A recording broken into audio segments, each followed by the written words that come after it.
Third graders, today what we are going to do is we are actually going to do our final draft of our opinion paragraph. Now, that final draft of your opinion paragraph is very important because what we have kind of been working through, and we're going to continue working on through the year, is really the whole writing process.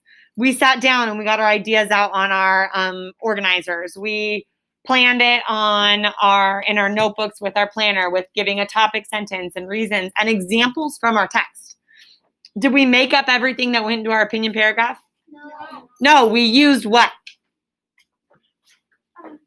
Joey. What you use from your paper for our plan sheet, right? But where did we get all the information that went on our opinion planning page? Zoe, where did we find all that information? From the Wind and the Willows. This is directly from the Wind and the Willows, right? All of this random, not very organizedness right here is from the Wind and the Willows. But that's fabulous. I'm going to wait till I have all eyes on me. I have people flipping through their book. I have people coloring. This was fabulous, right? It wasn't organized. It wasn't complete sentences. But good writers get their ideas out and they plan it and they use text evidence to get there because we had text evidence to use, right? We were writing this based off of a story we read. So today, well, after we did this, we started to talk about the revising process. So in here, we have our revision checklist. And I'll write all these pages on the board so you can go back and look at them. Today, before you do your final draft, I want you to revise again. Reread it. Make sure it does make sense. Make sure you do have complete sentences. Then we started writing. Then we had, just flipping through our notebooks, our editing checklist. This piece is huge because this is very simple, but it's things we forget the first time around. Capital letter, punctuation, our words that should be spelled correctly. Have you used correct grammar? Or do you have complete thoughts? This page, not really complete thoughts. Crashes things. Is that a complete thought? No. No, so a lot of this is not complete thoughts, and that's fine. The planning pages aren't usually complete thoughts. But in my draft, in my writing, it needs to turn into a complete thought. So this, crashes things, might become a complete thought when I say, another reason is that Toad crashes the things he buys. I'm putting a who, Toad, and I'm telling you what, he crashes things, okay? I'm making it into a complete thought, and that's what we mean by complete thought.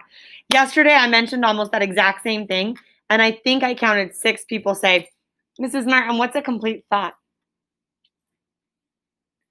Can we start to take examples that I give you and roll with them a little bit too?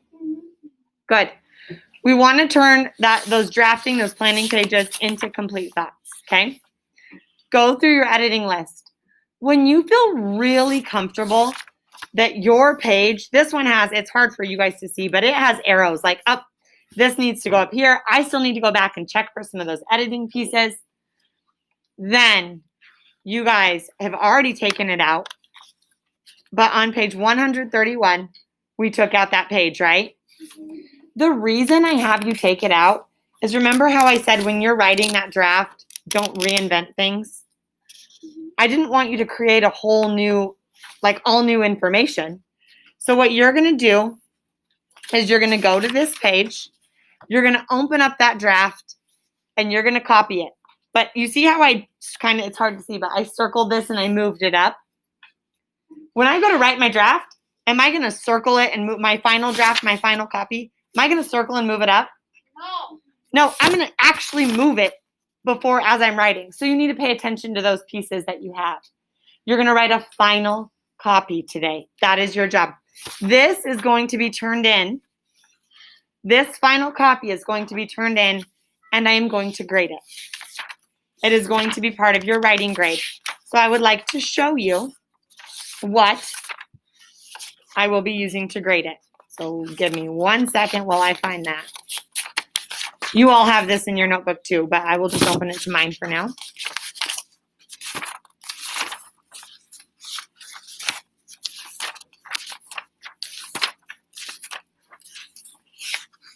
Right after the editing checklist is the writing rubric.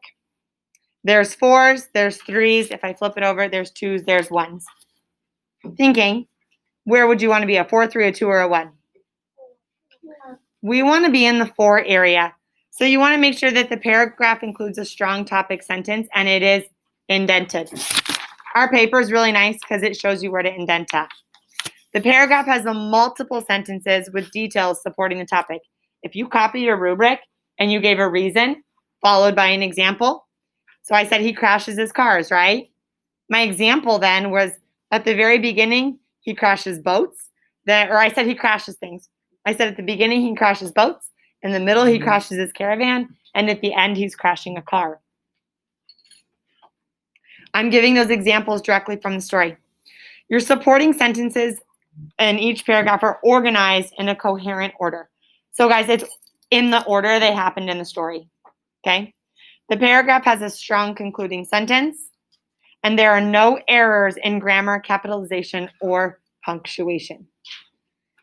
If you have no errors, you're in that 4. If you have few, and maybe some of those things aren't quite perfect, it's in the 3. Check and see where you think you fall, okay? This is what we're going to do for the remainder of our day, is writing it. Again, and I don't know how many people I'll see forget this piece. Have your first draft next to it as you're writing that final copy, okay? Copy the words that you already wrote. Don't reinvent it, but make it better. And if things need moved because you revised it and you moved things and drew arrows and fixed how it went, do that in your final copy. Don't just draw arrows. Questions, comments, concerns? Haley. When will we have to get this funded? We'll have about 15 minutes today to work on it, and I'll give you a little bit of time tomorrow if needed. Charlie. Do we have to make sure our words are spelled correctly? If it's a place you can find the word, yes. If you should be sounding out the word, and it should be as close to correct as possible.